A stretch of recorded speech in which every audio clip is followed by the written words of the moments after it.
Jaden Hartwell, a charismatic 45-year-old investment banker, and his wife Karen, a 42-year-old art gallery curator, were the epitome of success and refinement. Their sprawling 5-bedroom home, with its manicured lawns and luxury vehicles in the driveway, was the envy of their neighbors. For 15 years, the Hartwells had been pillars of their community. They hosted lavish parties, donated generously to local charities, and were active members of the country club. Their 2 children, Penelope and Atticus, excelled in their private school and extracurricular activities. To the outside world, the Hartwells appeared to be living the American dream.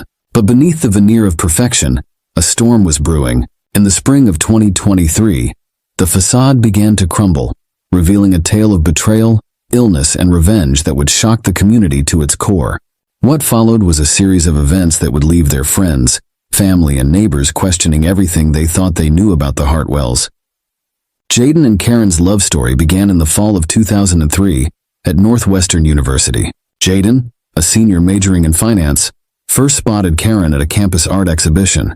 She was a junior studying art history, her eyes sparkling with passion as she explained the nuances of a particularly striking abstract piece to a group of rapt listeners. Intrigued by her intelligence and beauty, Jaden approached her after the crowd dispersed. He introduced himself, fumbling slightly over his words. Karen was charmed by his genuine interest in her work and his quick wit. They spent hours talking that night, losing track of time as they discovered their shared love of travel, fine cuisine, and classic literature. Their courtship was a whirlwind of romantic gestures and intellectual discussions. Jaden wooed Karen with surprise picnics in the university's botanical gardens, late-night study sessions that turned into deep conversations about their hopes and dreams, and weekend trips to explore the vibrant art scene. After graduation, Jaden landed a coveted position at a prestigious investment firm, while Karen pursued her master's degree in art curation. Despite their busy schedules, their relationship flourished. They supported each other's ambitions, celebrating every milestone and comforting each other through setbacks. In the spring of 2008, Jaden proposed to Karen atop the Willis Tower at sunset. He had arranged for a private dinner in the sky deck, surrounded by the twinkling lights of the city they both loved. Karen, overwhelmed with emotion, said yes without hesitation. Their wedding, held the following year at the Botanic Garden, was a lavish affair that blended Jaden's taste for luxury with Karen's artistic flair. Friends and family gathered for their union, many commenting on how perfectly matched the couple seemed. The early years of their marriage were filled with joy and ambition. They worked hard, saving money and building their careers. Jaden climbed the corporate ladder with determination, while Karen made a name for herself in her competitive art world. In 2011, they welcomed their daughter Penelope, followed 2 years later by their son Atticus. Parenthood brought new challenges, but also deepened their bond. They tackled sleepless nights and diaper changes as a team, their love growing stronger with each passing day. To all who knew them, Jaden and Karen Hartwell were the perfect couple, destined for a lifetime of happiness together. As the years passed and the Hartwells' success grew, subtle changes began to appear in their relationship. The first cracks in their seemingly perfect life emerged around 2018, coinciding with a significant promotion for Jaden. His new role as vice president at his firm came with a substantial pay increase, but also demanded more of his time and attention. Karen, who had scaled back her work at the gallery to focus on raising their children, found herself increasingly alone. The intimate dinners and weekend getaways that had once been a staple of their relationship became rare occurrences. Jaden was often absent, citing late nights at the office and frequent business trips. At first, Karen tried to be understanding. She threw herself into volunteer work and focused on the children's activities, telling herself that Jaden's dedication to his career was for the benefit of their family. However, as months turned into years, she couldn't shake the feeling that something had fundamentally changed between them. Friends began to notice the strain. At social gatherings, Jaden and Karen no longer gravitated towards each other as they once had. Their playful banter was replaced by polite, almost formal interactions. Karen's smile, once radiant in her husband's presence, now seemed forced and brittle. Karen tried to bridge the gap, planning romantic evenings and family outings, but Jaden always seemed distracted, his mind elsewhere. When she expressed her concerns, he dismissed them, assuring her that everything was fine and that he was just under a lot of pressure at work. As 2022 drew to a close, Karen couldn't ignore the nagging feeling in her gut any longer. Something was wrong, and it went beyond the normal stresses of a busy life. Little did she know, the true extent of the trouble in her marriage was about to reveal itself in the most devastating way possible. The seeds of destruction for the Hartwell marriage were sown on a crisp autumn evening in September 2022. Jaden was attending a charity gala at the Art Institute, an event his wife would normally have accompanied him to. However, Karen had stayed home with a sick Atticus, leaving Jaden to represent the family alone. It was there that he first laid eyes on Viviana Reyes, a 32-year-old up-and-coming financial analyst who had recently transferred to the office of a rival firm. Viviana was everything Karen was not: young, ambitious, and unencumbered by family responsibilities. Her sleek black gown and confident demeanor caught Jaden's attention immediately. They were seated at the same table for dinner, and as the evening progressed, Jaden found himself captivated by Viviana's sharp wit and intimate knowledge of the financial world. They talked for hours, their conversation flowing effortlessly from market trends to personal anecdotes. For the first time in years, Jaden felt a spark of excitement, a reminder of the passion he had once felt in his younger days. As the gala wound down, they exchanged business cards, both lingering a moment too long as their fingers brushed. Jaden told himself it was purely professional interest, but the thought of Viviana lingered in his mind long after he returned home that night. Over the next few weeks, Jaden and Viviana began to meet regularly under the guise of networking and potential collaboration between their firms. Coffee meetings turned into working lunches, which evolved into after-work drinks. Each time, Jaden found himself sharing more personal details, confiding in Viviana about his frustrations at home and the pressures of his job.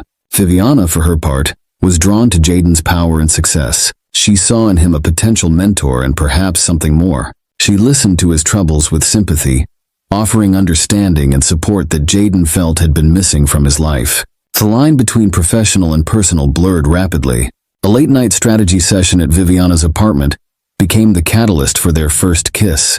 Overwhelmed by desire and the thrill of the forbidden, Jaden crossed a line he had never thought himself capable of crossing.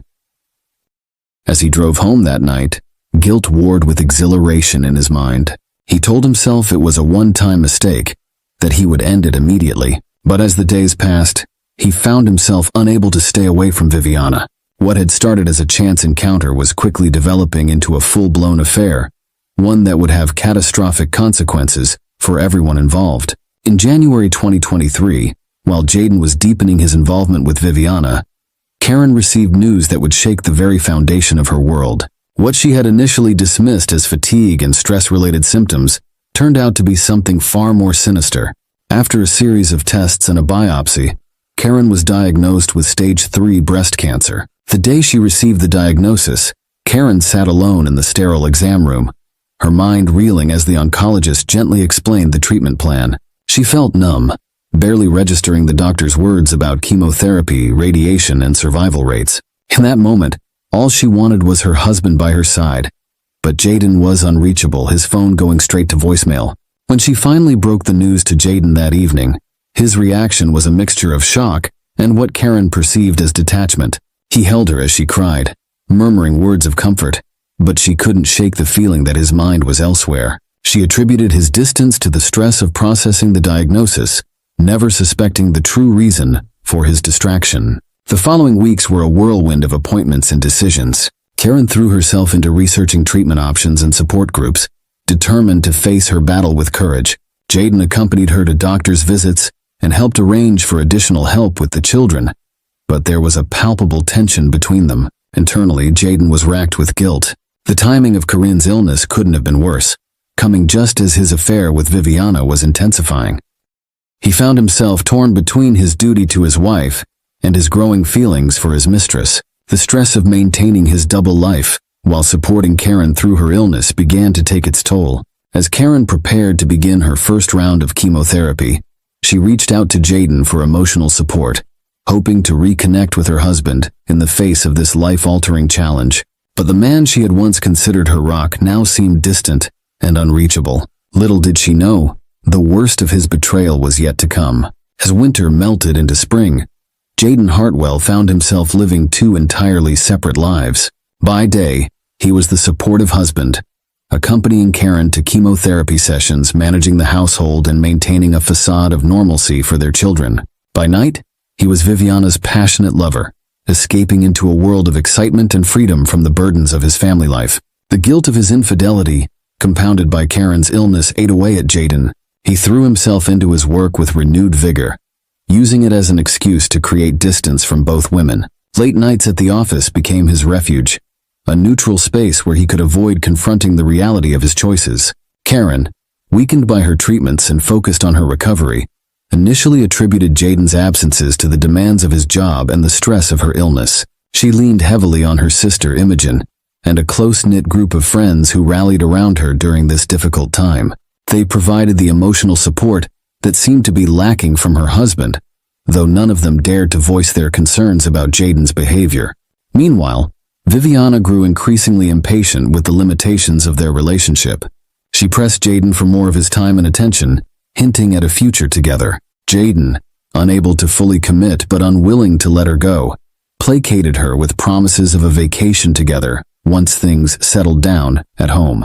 As Karen's treatment progressed, the strain began to show on the entire family. Penelope, now 12, became withdrawn and sullen, struggling to cope with her mother's illness and her father's constant absences. 9-year-old Atticus developed anxiety, clinging to Karen and dissolving into tears at the slightest provocation. The once happy home became a place of tension and unspoken resentments. Friends and neighbors began to notice the change in the Hartwell family dynamic. Whispers circulated at school pickups and neighborhood barbecues. Some speculated about the toll of Karen's illness, while others wondered if there was trouble in the marriage. Jaden's colleague, Dominic Faust, had seen him with Viviana at a restaurant across town, but kept his suspicions to himself, unwilling to add to the family's troubles. As summer approached, Jaden found himself walking an increasingly precarious tightrope. His performances at work, at home, and with Viviana were beginning to slip. He was irritable, distracted, and prone to mood swings. Karen, despite her weakened state, sensed that something was deeply wrong but lacked the energy to confront him directly. The breaking point was approaching, and it would come in a way that none of them could have anticipated. As Jaden planned his getaway with Viviana, he had no idea that his carefully constructed house of cards was about to come crashing down around him.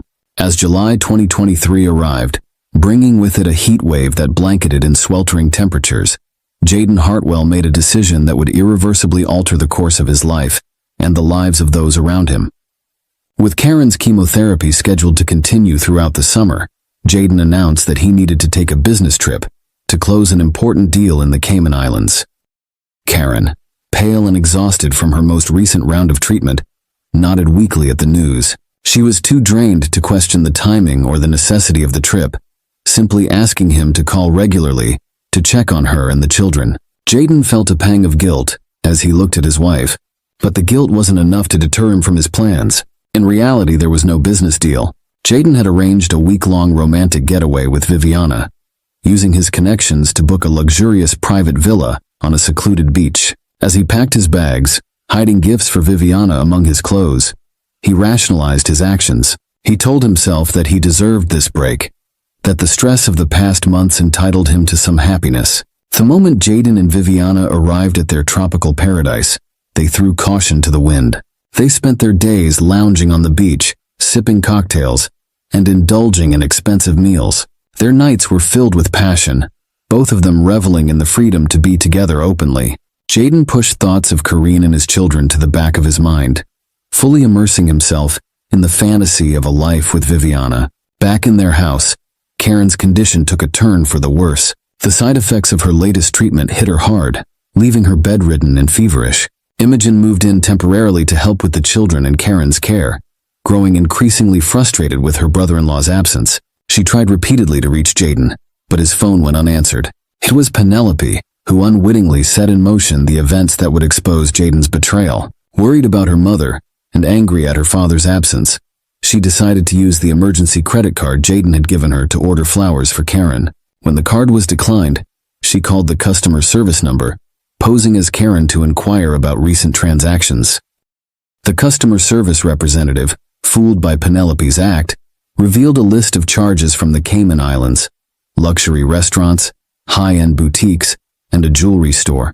Penelope, confused and upset, shared this information with her Aunt Imogen. Imogen, her suspicions finally confirmed, decided it was time to take action. She hired a private investigator, who quickly uncovered the truth about Jaden's business trip and his ongoing affair with Viviana. Armed with this information and evidence, Imogen sat down with Karen to reveal the extent of her husband's betrayal. With gentle words but unflinching honesty, she shared the evidence gathered by the private investigator: photos of Jaden and Viviana together in the Cayman Islands, records of extravagant purchases, and time-stamped footage of them entering and leaving their villa. Karen listened in stunned silence, her fingers clutching the arm of her chair so tightly. As the full picture of Jaden's duplicity emerged, a myriad of emotions washed over her: shock, anger, humiliation, and finally, a steely resolve. When Imogen finished speaking, Karen remained quiet for a long moment. Then, with a voice steadier than she felt, she asked, "What do we do now?" Imogen, relieved that her sister's response wasn't one of despair, replied, "Whatever you want to do, I'm here for you, no matter what."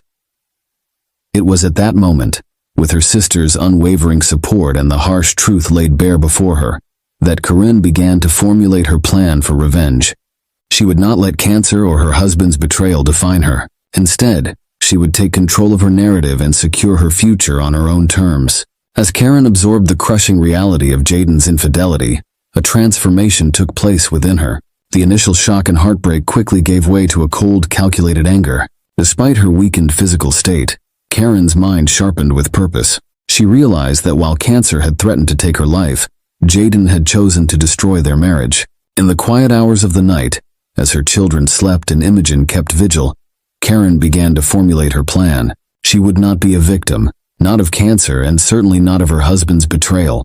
With a clarity she hadn't felt in months, Karen decided to take control of her future, starting with the financial security Jaden had so carelessly jeopardized. The next morning, Karen contacted Ezra Cruz, a shrewd divorce attorney known for his ruthless approach to high-profile cases. In a private consultation, Ezra laid out Karen's options, explaining that given the circumstances, she had a strong case for an advantageous settlement. However, Karen had other ideas. With Ezra's reluctant guidance and Imogen's unwavering support, Karen set her plan in motion. She began by meticulously documenting Jaden's affair and his abandonment during her illness. Next, she reached out to her old contacts in the art world, discreetly inquiring about quick private sales for several valuable pieces in their collection. The most crucial and risky part of her plan involved their joint assets. Using her power of attorney, which Jaden had granted her years ago for emergencies, Karen began the process of liquidating their accounts. She worked tirelessly, making calculated moves to convert their investments into cash without raising immediate alarms. As she worked, Karen was fueled by a mix of righteous anger and a newfound determination to secure her children's future. She set up new accounts in her name only, transferring funds with precision. The family's vacation home in Michigan was quietly put on the market, sold to a cash buyer within days. Throughout this whirlwind of activity, Karen maintained an outward appearance of a woman focused solely on her health. She continued her treatments, attended support group meetings, and even managed to keep up a normal routine for Penelope and Atticus. Only Imogen knew the full extent of Karen's actions, serving as both confidant and accomplice in her sister's bold plan. As the days passed and Jaden's return drew near, Karen felt a grim satisfaction. She had taken back control in the most profound way possible. Now, all that remained was to wait for the man who had betrayed her to come home and face the consequences of his actions. On a sunny Saturday afternoon in late July, Jaden Hartwell returned home from his Cayman Islands business trip, tanned and relaxed. As he pulled into the driveway of their Riverton mansion, he felt a twinge of guilt, knowing he'd have to slip back into the role of devoted husband and father. He had no idea that his carefully constructed double life was about to implode. Entering the unusually quiet house, Jaden called out for Karen and the children. The silence that greeted him was unnerving. He made his way to the kitchen, where he found a thick manila envelope on the counter, his name written in Karen's elegant script. With a growing sense of dread, Jaden opened the envelope. Inside, he found divorce papers, along with a letter from Karen detailing her knowledge of his affair and his absence during her cancer treatments. The final paragraph of the letter informed him that she had liquidated their joint assets, taking what she deemed her fair share after years of supporting his career and raising their family. Panic rising, Jaden rushed to his home office and attempted to log into their online banking accounts. Access denied. He called his investment manager, only to learn that most of their portfolio had been sold off over the past week. The vacation home? Sold. Their valuable art collection? Gone. As the reality of his situation sank in, Jaden sank into his leather office chair, his mind reeling. His phone buzzed with a message from Viviana, asking about their plans for the coming weekend. Jaden stared at the screen, the life he thought he wanted now seeming hollow and misguided in the face of everything he had lost. Just then he heard the front door open. Footsteps approached his office, too heavy to be Karen's.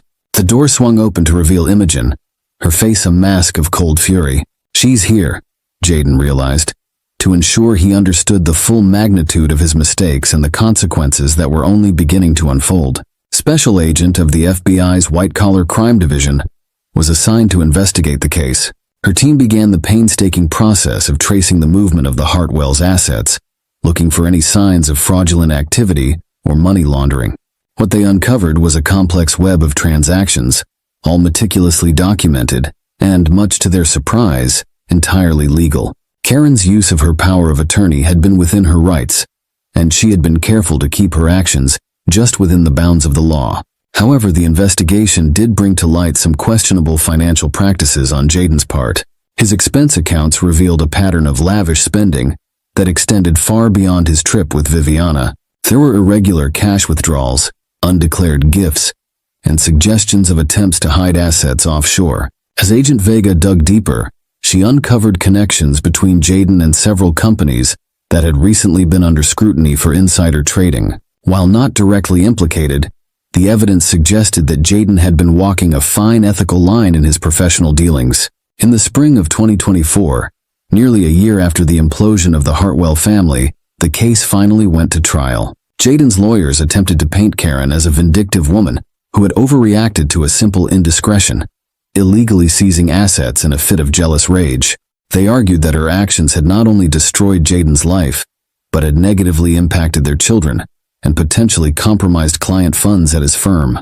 Karen's team, led by the sharp-tongued Cruz, methodically dismantled this narrative.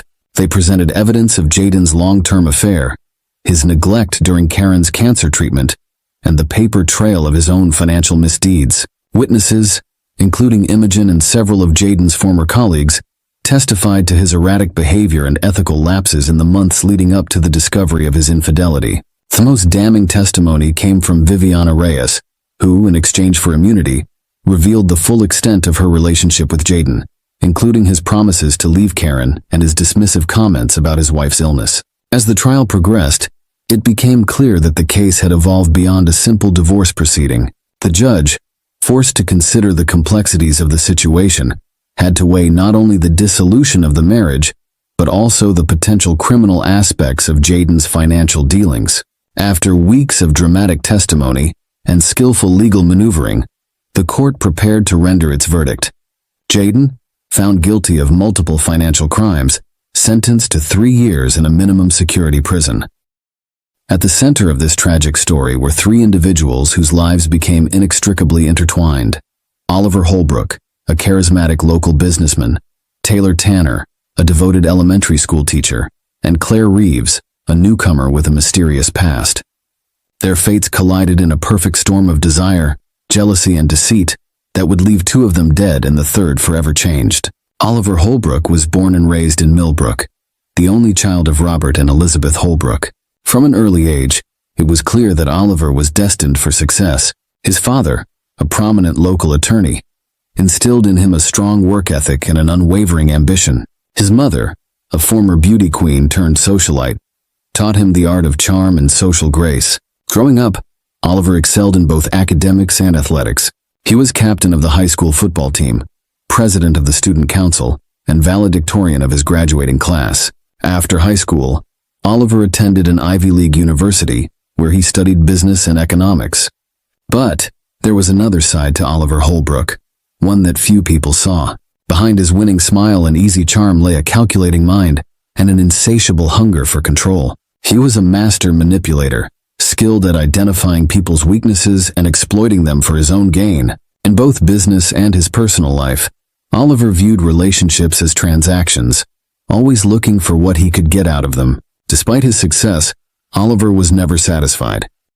He craved constant validation and attention, a need that manifested in a string of romantic conquests. He was known as a ladies' man, leaving a trail of broken hearts in his wake. But as he approached his mid-30s, Oliver began to feel the pressure to settle down, at least outwardly. He knew that having a wife would enhance his image as a respectable businessman and pillar of the community. It was with this mindset that Oliver entered into relationships with both Taylor Tanner and Claire Reeves. In Taylor, he saw the perfect candidate for the role of Mrs. Holbrook, attractive, well-liked, and from a good family. Claire, on the other hand, represented excitement and passion, a secret indulgence he had no intention of giving up. Little did Oliver know that his carefully constructed world was about to come crashing down, set in motion by the very women he thought he could control. Taylor Tanner was the epitome of the girl next door. Born and raised in Millbrook, she was the middle child in a family of 5, with 2 older brothers and 2 younger sisters. Her parents, Michael and Linda Tanner, were pillars of the community. Her father was the town's beloved family doctor, and her mother was a longtime volunteer at the local animal shelter. Taylor's childhood was marked by warmth and stability. The Tanner household was always bustling with activity, filled with laughter, and the aroma of her mother's home-cooked meals. This nurturing environment shaped Taylor into a compassionate and empathetic young woman, always ready to lend a helping hand or a listening ear to those in need. Upon completing her degree, Taylor secured a position teaching 3rd grade at Millbrook Elementary School. It was at a local charity event, organized to raise funds for the school's new library, that Taylor first met Oliver Holbrook. She was immediately drawn to his charisma and confident demeanor. Their courtship was a whirlwind romance that seemed plucked from the pages of a fairy tale. Oliver wooed Taylor with grand gestures, surprise weekend getaways, lavish gifts, and romantic dinners at upscale restaurants. For Taylor, who had always led a relatively simple life, the attention was intoxicating. She fell deeply in love, believing she had found her soulmate. Claire Reeves arrived in Millbrook like a gust of wind, stirring up the quiet town with her mysterious past and alluring presence. Unlike Taylor and Oliver, Claire was an outsider, having grown up in a series of foster homes across the state of New York. Her childhood was marked by instability and loneliness, experiences that shaped her into a complex and often unpredictable adult. Born to a teenage mother who struggled with addiction, Claire was placed in the foster care system at the age of 3. Over the next 15 years, she bounced from one home to another, never staying in one place long enough to form lasting connections. This transient lifestyle left Claire with a deep-seated fear of abandonment and a desperate need for love and acceptance. Despite the challenges of her upbringing, Claire was fiercely intelligent and ambitious. She excelled in school, using her studies as an escape from the chaos of her personal life. Her academic success eventually earned her a scholarship to a prestigious university in New York City, where she studied psychology. After graduation, Claire worked as a marketing executive in Manhattan for several years. She was successful in her career, but her personal life was a series of short-lived, tumultuous relationships.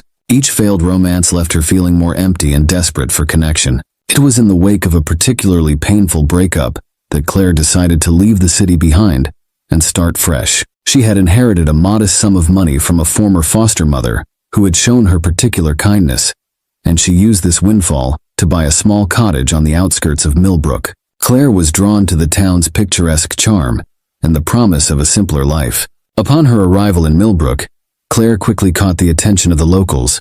Her striking looks and big city sophistication made her stand out in the small town. She found work as a consultant for local businesses, using her marketing expertise to help them expand their reach. It was at one of these consulting jobs that Claire first encountered Oliver Holbrook.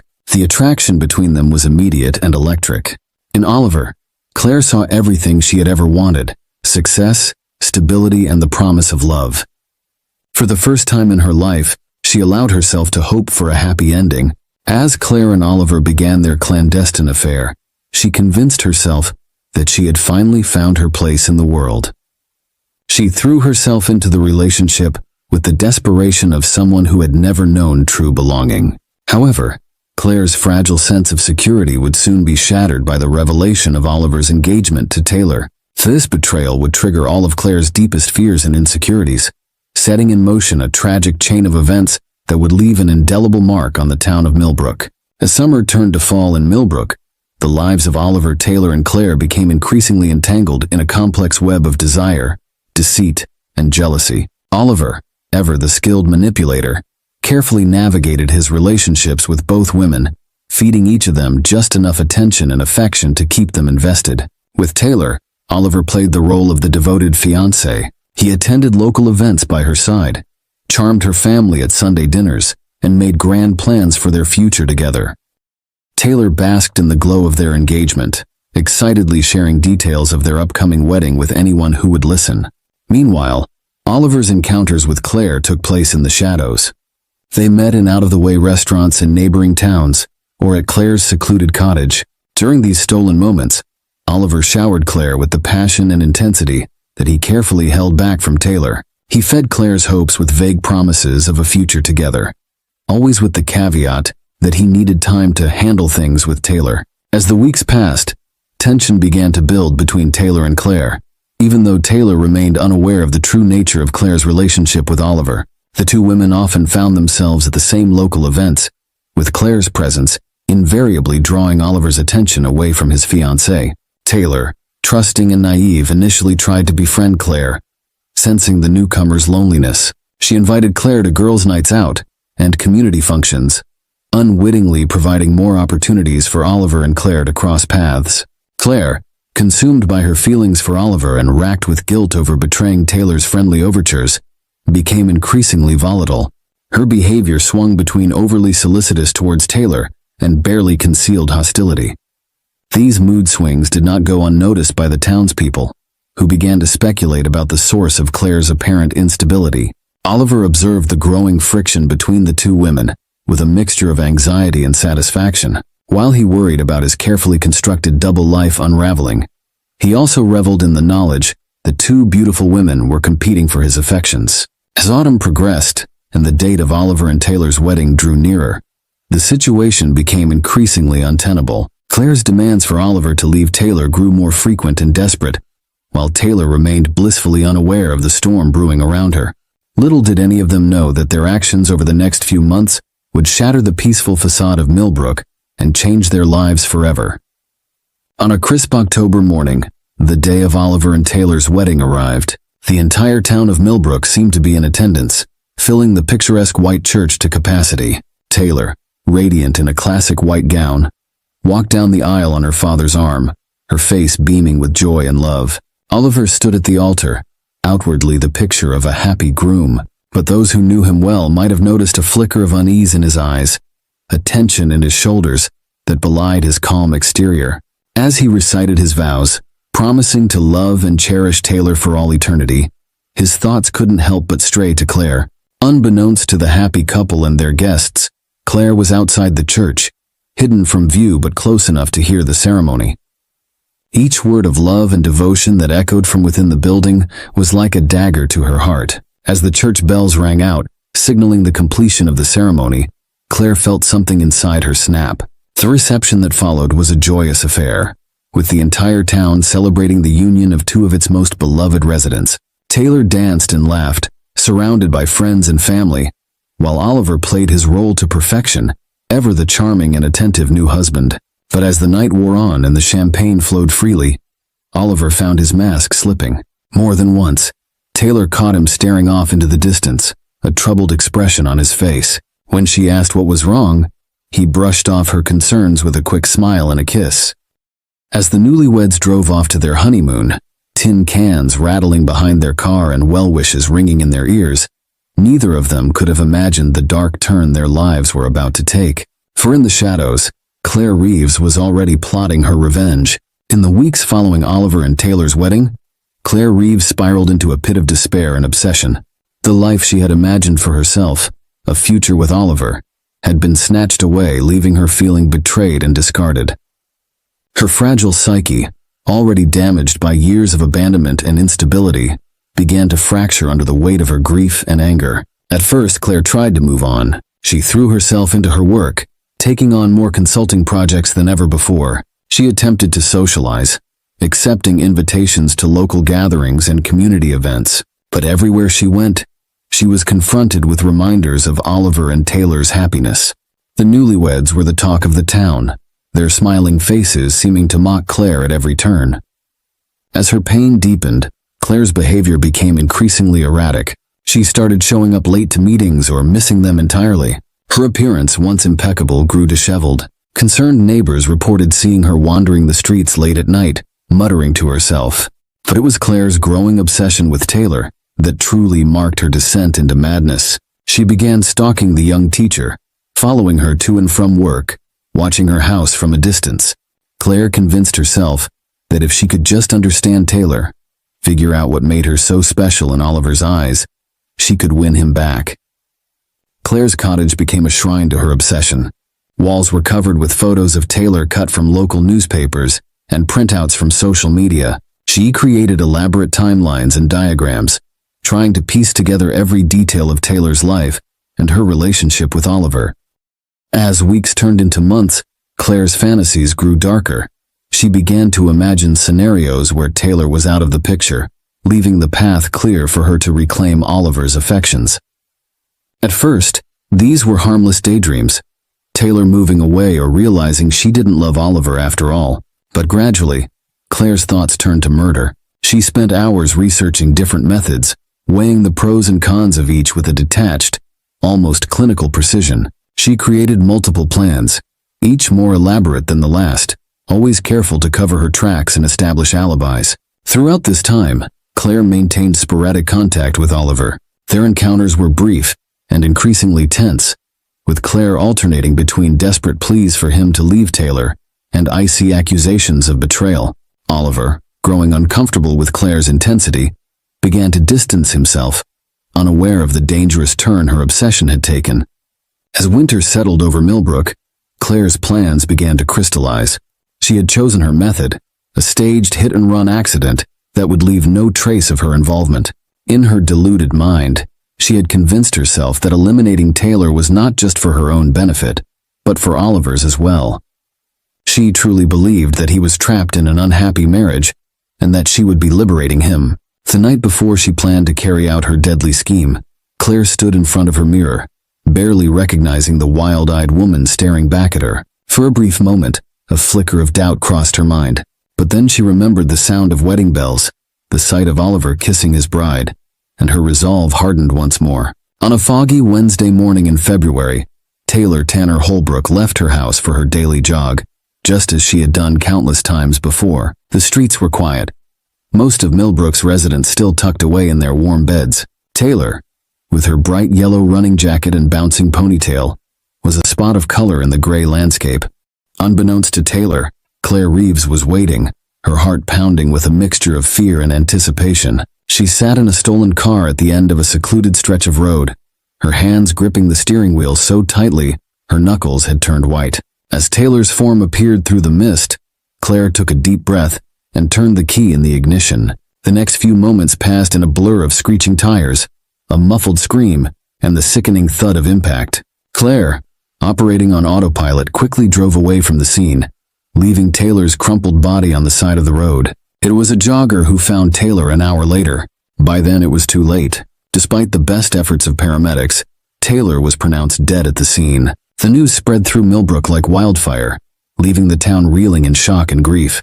In the immediate aftermath, Claire's plan seemed to work perfectly. The police initially treated the incident as a tragic hit-and-run accident. Claire had meticulously planned her alibi, making sure she was seen at a 24-hour diner in a neighboring town both before and after the time of Taylor's death. Oliver, upon hearing the news of his wife's death, put on a convincing display of grief. He wept openly at the funeral, leaning on friends and family for support.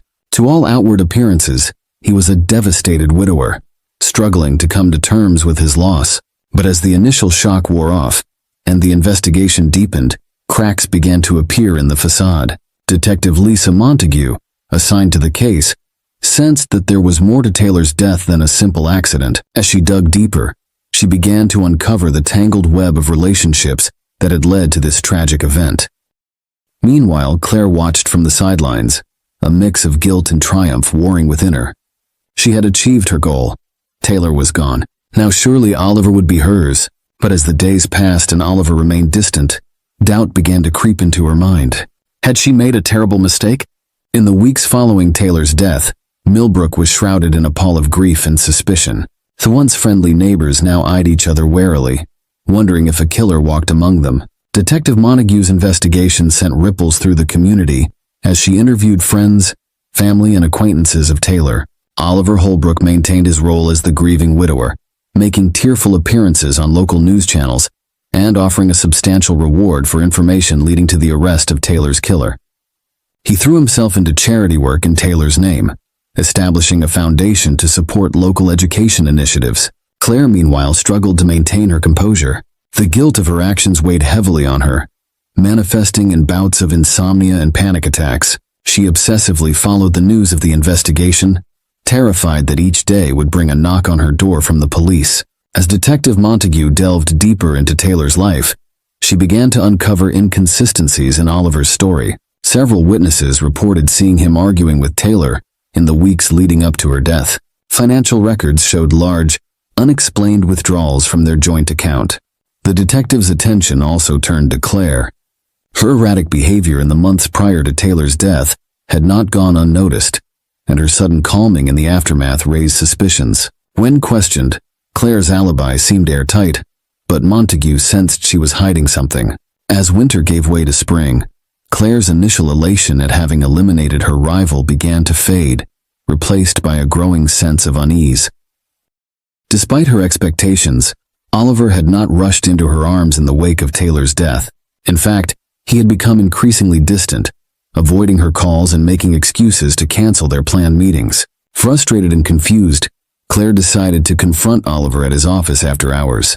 As she approached the building, she noticed a light on in his window. Peering inside, she saw Oliver in an intimate embrace with a woman she didn't recognize. The sight sent Claire reeling, her world crumbling around her. In that moment, the full weight of what she had done came crashing down on Claire. She had murdered an innocent woman, destroyed countless lives, all for a man who had never truly cared for her. The realization was devastating. Overwhelmed by guilt and anger, Claire stormed into Oliver's office, catching him and the unknown woman by surprise. What followed was a heated confrontation, with Claire unleashing years of pent-up pain and rage.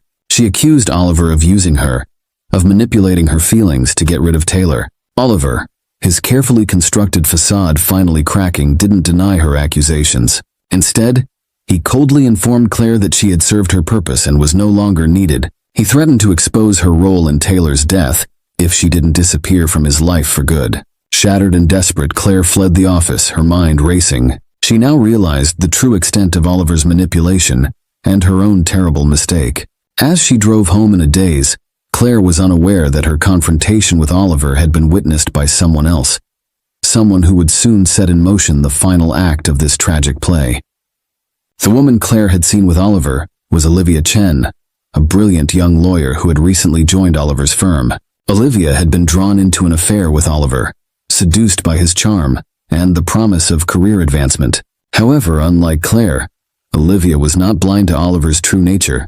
On the night of Claire's confrontation with Oliver, Olivia had hidden herself in an adjoining room, overhearing every word of their heated exchange. The revelation of Oliver's involvement in his wife's death left her cold with horror and disgust. In the days that followed, Olivia found herself grappling with a moral dilemma. She knew she should go to the police with what she had learned, but fear of professional repercussions and her own complicity in the affair held her back. As she observed Oliver continuing to play the role of grieving widower, her revulsion grew. Determined to uncover the full truth, Olivia began her own covert investigation. She meticulously combed through Oliver's files and emails, slowly piecing together the extent of his deceit. What she discovered went far beyond Taylor's murder, revealing a pattern of fraud and manipulation that spanned years. With each new revelation, Olivia's resolve strengthened. She knew what she had to do. Armed with the evidence she had gathered, Olivia confronted Oliver in his office late one evening. She laid out everything she had discovered, from his manipulation of Claire to his fraudulent business practices. Oliver, realizing the precariousness of his situation, attempted to charm and threaten Olivia into silence. But Olivia was prepared. She had secretly recorded their entire conversation, capturing Oliver's implicit admission of guilt. As she turned to leave, intending to take her evidence to the police, Oliver snapped. In a moment of panic and rage, he attacked Olivia, attempting to wrestle the recording device from her hands. What Oliver didn't know was that Olivia, haunted by the fate of Taylor Tanner Holbrook, had come prepared. In the struggle, she managed to reach into her purse and pull out a small pistol. A shot rang out, echoing through the empty office building. Oliver Holbrook, the man who had manipulated so many, who had indirectly caused the death of his wife and the ruin of Claire Reeves, crumpled to the floor. Olivia stood over him, the smoking gun still in her hand, a mix of shock and grim satisfaction on her face. As sirens wailed in the distance, Olivia calmly sat down to wait for the police. She knew that her actions would have consequences, but she also knew that the truth would finally come to light. Oliver Holbrook's reign of deception was over. The shot that killed Oliver Holbrook reverberated through Millbrook, setting off a chain reaction that would finally bring the full story of Taylor's death to light. As Olivia Chen was taken into custody, the true extent of Oliver's manipulations began to unravel. In the wake of Oliver Holbrook's death, the investigation into Taylor's murder took on new urgency. Detective Montague, armed with the evidence Olivia had gathered, began to piece together the full picture of events that had transpired over the past year. Claire Reeves, racked with guilt and fear, finally broke down under questioning. She confessed to her role in Taylor's death, providing a detailed account of her actions and motivations. Her testimony painted a damning picture of Oliver's manipulation and the extent to which he had orchestrated the events leading to his wife's murder. Claire, having confessed to Taylor's murder, was sentenced to life in prison. Olivia's case was more complex. She was convicted of manslaughter, but received a reduced sentence due to the circumstances surrounding Oliver's death. The tragic tale of Oliver Holbrook, Taylor Tanner, Claire Reeves, and Olivia Chen would be remembered for years to come, a somber reminder of the darkness that can lurk beneath even the most picturesque surfaces. Lucy Stevens was born into a world of privilege and expectations. The only child of real estate mogul, Lucy's childhood was a carefully curated parade of private schools, equestrian lessons, and debutante balls. From an early age, she learned the importance of maintaining a flawless public image, a lesson that would shape her entire life. Despite the outward appearance of a charmed existence, Lucy's home life was far from idyllic. Theodore's demanding nature and Evelyn's constant scrutiny left little room for genuine emotional connection. Lucy found solace in her academic pursuits, excelling in her studies, and developing a particular passion for art history. Her drive and intelligence earned her a place at an Ivy League university, where she flourished academically, but struggled socially. The pressure to maintain her family's reputation, while trying to forge her own identity, led to a series of tumultuous relationships and a growing sense of disconnection from her true self. Yet beneath her polished exterior, Lucy grappled with deep-seated insecurities and a constant need for validation. Her relationships with men were often intense but short-lived, as she found herself drawn to those who could provide the excitement and attention she craved, rather than the stability she claimed to want. It was during this time that Lucy met Finn Calloway. Attracted by his quiet confidence and genuine nature, she saw in him the potential for the kind of life she had always been told she should want.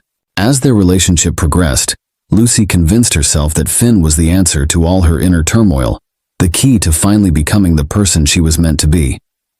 But old habits die hard, and as the wedding day approached, Lucy found herself grappling with doubts and a growing sense of restlessness. The facade she had so carefully constructed was beginning to crack, revealing the complex and conflicted woman beneath. Finn Calloway's upbringing stood in stark contrast to Lucy's world of privilege. The son of a small-town doctor and a high school English teacher, Finn grew up in a close-knit community where values like hard work, honesty, and loyalty were prized above material success. From a young age, Finn displayed a natural aptitude for science and a curiosity about the world around him. His parents nurtured this interest, encouraging him to explore and question everything. Summer vacations were spent on camping trips and visits to science museums, fostering Finn's growing passion for environmental conservation. Despite his academic prowess, Finn remained grounded and well-liked by his peers. He was the kind of person who would tutor struggling classmates or volunteer at the local animal shelter without seeking recognition. This genuine kindness and integrity would become hallmarks of his character throughout his life. Finn's dedication to his studies earned him a scholarship to a prestigious university, where he pursued a degree in environmental science. It was during this time that he first met his cousin, Asher Calloway. Despite their different backgrounds, Asher came from the wealthier side of the family. The two formed a close bond, with Finn often serving as a stabilizing influence on his more impulsive cousin. After graduation, Finn's passion for conservation led him to join a nonprofit organization dedicated to protecting endangered species. His work took him to remote corners of the world, where he witnessed both the beauty of nature and the devastating impact of human activity on fragile ecosystems. These experiences only strengthened his resolve to make a difference. It was at a fundraising event for his organization that Finn first encountered Lucy Stevens. He was immediately struck by her beauty and intelligence, but it was her hidden vulnerability that truly captured his heart. Finn saw in Lucy someone who needed the kind of love and stability he knew he could provide. As their relationship deepened, Finn believed he had found his perfect partner, someone who shared his values and could challenge him intellectually. He envisioned a future filled with shared adventures and a common purpose. The proposal came naturally, and Finn threw himself into planning a life together with the woman he loved. Little did Finn know that the foundation of trust he so valued was about to be shaken to its core, testing his beliefs and the very essence of who he was. Asher Calloway was the black sheep of the family, a role he seemed to relish rather than resent. Born into the wealthy branch of the Calloway clan, Asher grew up with all the advantages money could buy, but none of the emotional stability he truly needed. His father, a high-powered corporate lawyer, was rarely present, and his mother sought solace in social events and prescription medications. Left to his own devices, Asher developed a rebellious streak early on, using his charm and good looks to manipulate those around him and get away with increasingly risky behavior. Despite his troubled home life, Asher possessed a keen intelligence and a natural charisma that drew people to him. He excelled in school when he applied himself, but more often than not, he could be found leading his peers into mischief. It was during one of these misadventures that he first bonded with his cousin Finn, who had come to visit during a summer break. Finn's steady presence and genuine concern for Asher's well-being made a deep impression. For perhaps the first time, Asher felt truly seen and valued for who he was, not just for his family name or his ability to entertain. This connection with Finn became a lifeline for Asher, one of the few stable relationships in his turbulent life. As they grew older, Asher's path diverged sharply from Finn's. While Finn pursued his passion for environmental science, Asher drifted between college majors, never quite finding his purpose. He eventually settled into a job at a startup tech company, more for the lifestyle it afforded than any real interest in the work. Asher's personal life was equally chaotic.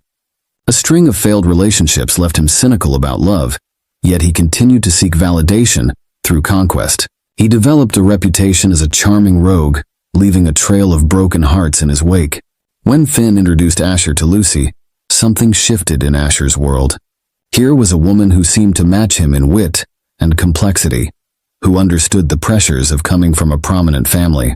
What started as harmless flirtation soon developed into a dangerous attraction, one that Asher knew he should resist, but found himself powerless against. As the wedding day approached, Asher found himself torn between his loyalty to Finn and his growing feelings for Lucy. The internal conflict brought out the worst in him, leading to increasingly erratic behavior and a sense of desperation that would ultimately contribute to the tragic events to come. The engagement of Finn Calloway and Lucy Stevens was the social event of the season. Finn had proposed on a moonlit beach during a conservation trip to Costa Rica, presenting Lucy with an ethically sourced diamond ring that symbolized both his love and his values. Lucy, swept up in the romance of the moment and the promise of a stable future, had said yes without hesitation. News of their engagement spread quickly through their social circles. The Stevens were thrilled that their daughter had finally chosen a suitable partner, even if they found Finn's dedication to non-profit work somewhat quaint. The Calloways welcomed Lucy with open arms, charmed by her sophistication and apparent devotion to Finn. As the couple began to plan their wedding, the first cracks in their relationship started to appear. Lucy, influenced by her mother and years of societal expectations, pushed for a lavish affair that would be the talk of the town. Finn, true to his modest upbringing and environmental conscience, argued for a smaller, more intimate celebration. Their compromises often felt one-sided, with Finn reluctantly agreeing to a larger guest list and more extravagant venue than he was comfortable with. He justified these concessions as acts of love, wanting Lucy to have the day of her dreams. Lucy, in turn, felt a growing sense of resentment, interpreting Finn's reluctance as a lack of enthusiasm for their union. As the wedding date drew nearer, the stress of planning took its toll on the couple.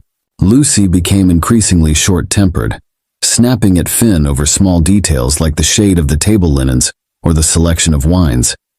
Finn, in an attempt to keep the peace, retreated into his work, spending long hours at the office and leaving much of the decision-making to Lucy. It was during this tumultuous time that Asher began to play a larger role in their lives.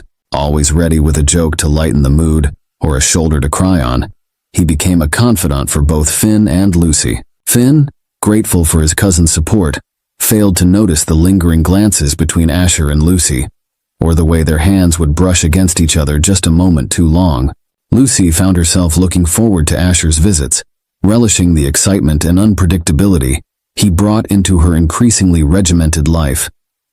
She told herself that her growing attraction to Asher was simply a result of pre-wedding jitters, a natural response to the stress of planning such a momentous event. As the day of the wedding approached, the tension between Finn and Lucy reached a fever pitch. A heated argument over the seating arrangements left Lucy in tears, and Finn storming out of their apartment.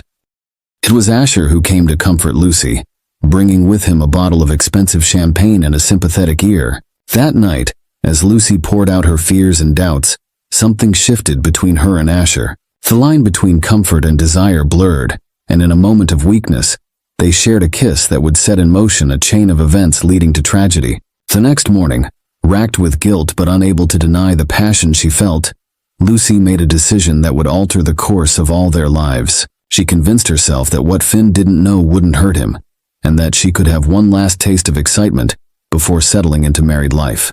Little did she know that her carefully constructed world was about to come crashing down around her.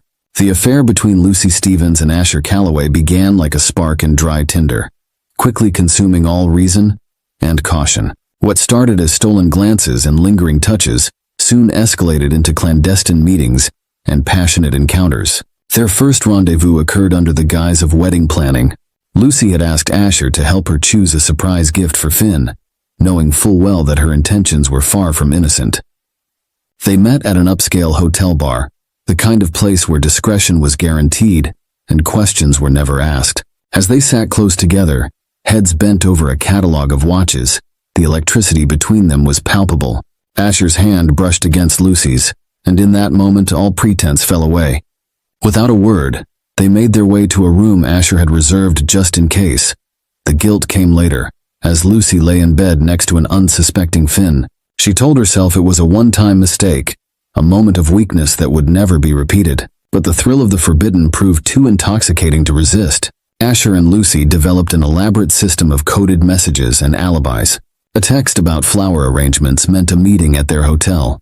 A call about suit fittings signaled a rendezvous at Asher's apartment. They became experts at stealing moments together.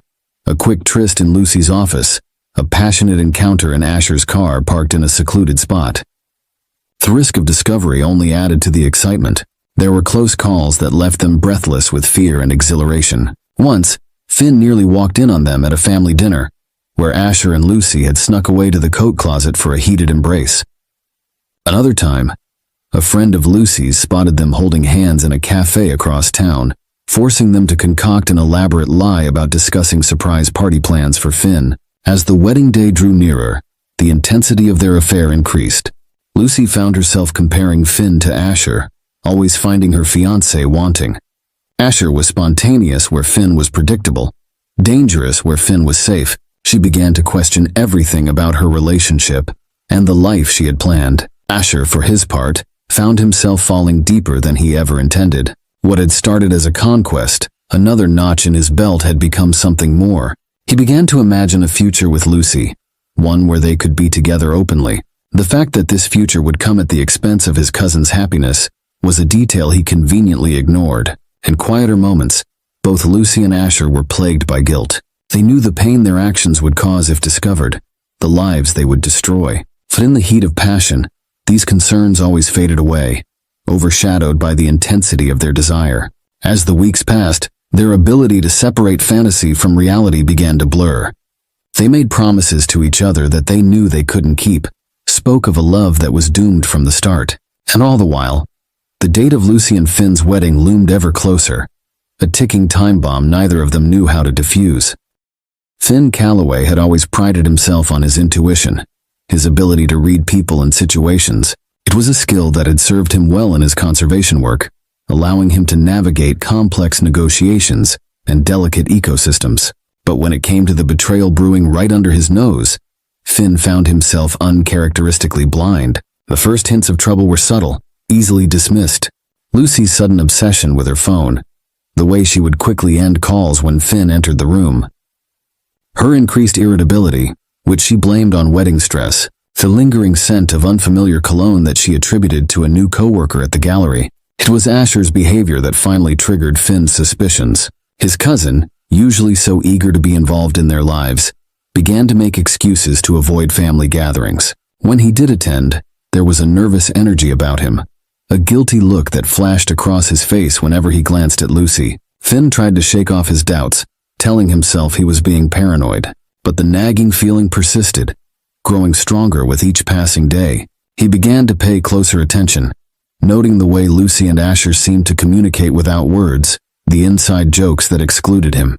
Unable to confront his fears directly, Finn embarked on an amateur investigation. He found himself doing things he never thought he would, checking Lucy's phone when she was in the shower, scanning credit card statements for unexplained charges, even driving by Asher's apartment at odd hours to see if Lucy's car was parked outside. Each new piece of evidence felt like a knife twisting in Finn's gut. A receipt for 2 glasses of champagne at a hotel bar, on a night Lucy claimed to be working late. A text message from Asher that simply read, "Missing you," quickly deleted from Lucy's phone. A lipstick smudge on Asher's collar at a family dinner that matched the shade Lucy wore. As the wedding day drew closer, Finn found himself trapped in a spiral of suspicion and denial. He wanted desperately to believe in Lucy's love, to trust in the future they had planned together. But the evidence was becoming harder to ignore, and the weight of his doubts was crushing him. Finn's internal struggle began to manifest in his behavior. He became distant and distracted, often losing the thread of conversations. His work, once his passion, now felt meaningless in the face of his personal turmoil. Friends and family noticed the change, attributing it to pre-wedding jitters, unaware of the storm brewing beneath the surface. 2 weeks before their wedding, Finn's suspicions reached a boiling point. He decided to confront Lucy, hoping for an innocent explanation for the troubling behavior he had observed. In their shared apartment, Finn initiated a serious conversation with Lucy, who was in the midst of finalizing wedding preparations. He directly questioned her about her relationship with his cousin Asher, his voice barely concealing his emotional turmoil. Lucy responded with practiced composure, feigning innocence and dismissing Finn's concerns. However, Finn noticed subtle signs of her discomfort as he presented his evidence: secretive phone calls, unexplained absences, and guilty looks. Despite Lucy's denials, Finn persisted, detailing specific incidents that had aroused his suspicions.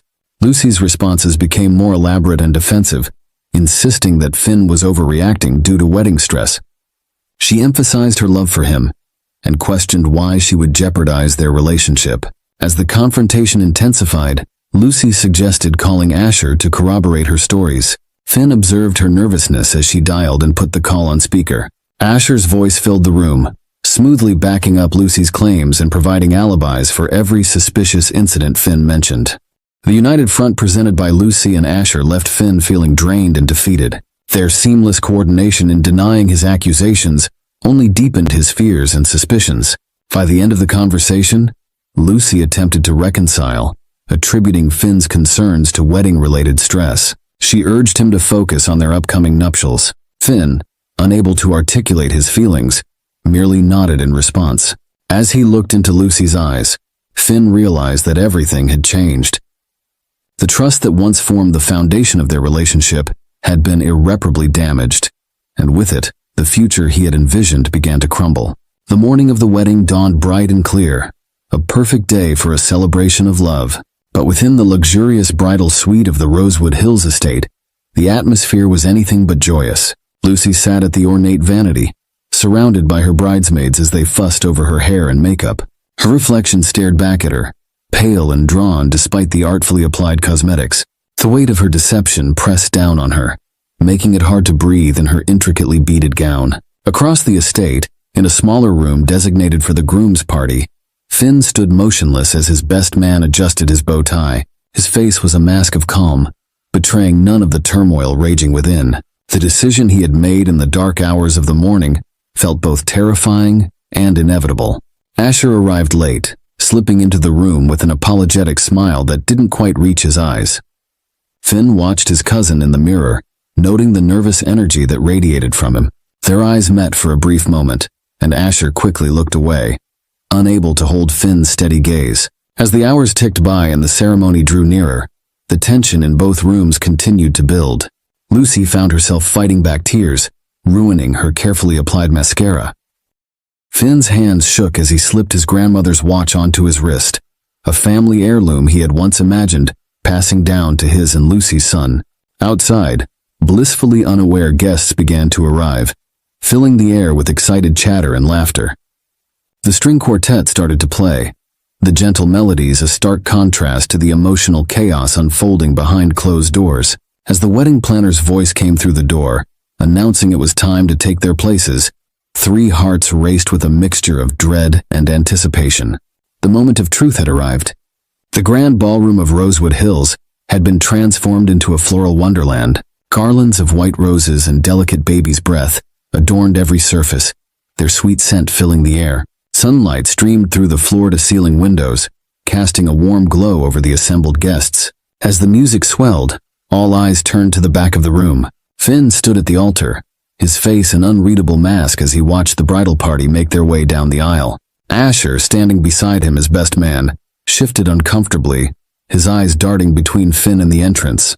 Then the bridal march began, and Lucy appeared in the doorway. A collective gasp rippled through the crowd. She was a vision in white, her gown a masterpiece of lace and silk that seemed to float around her as she moved.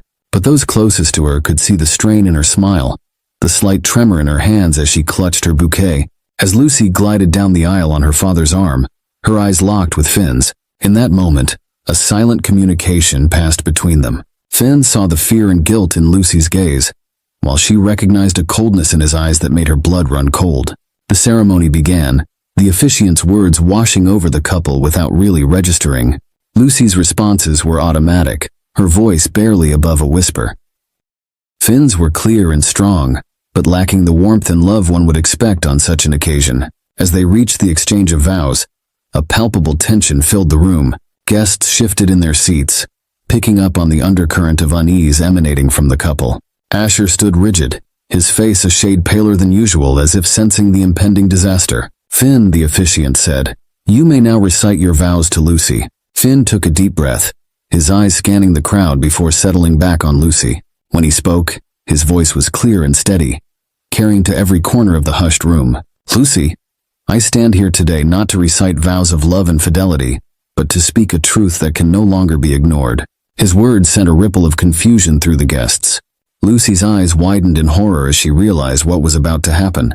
"For weeks I've suspected that the woman I thought I knew, the woman I was prepared to spend my life with, has been living a lie." Finn's voice grew stronger, fueled by the pain and anger he had been holding back. And not just any lie, but one that cuts to the very heart of trust and family. Gasps and murmurs filled the room as Finn continued, his gaze now shifting to Asher, who had gone deathly pale. "Lucy, you've been having an affair with my cousin, the man I asked to stand beside me as my best man." The silence that followed was deafening. Lucy stood frozen, her bouquet slipping from her fingers to land with a soft thud on the floor. Asher took a step back, as if trying to distance himself from Finn's accusations. "I have proof," Finn said, his voice breaking slightly. "Emails, text messages, hotel receipts. While we planned our future, you two were sneaking around, betraying not just me but everyone here who came to celebrate our love." The room erupted into chaos. Lucy's mother let out a wail of distress, while her father stood up, his face purple with rage.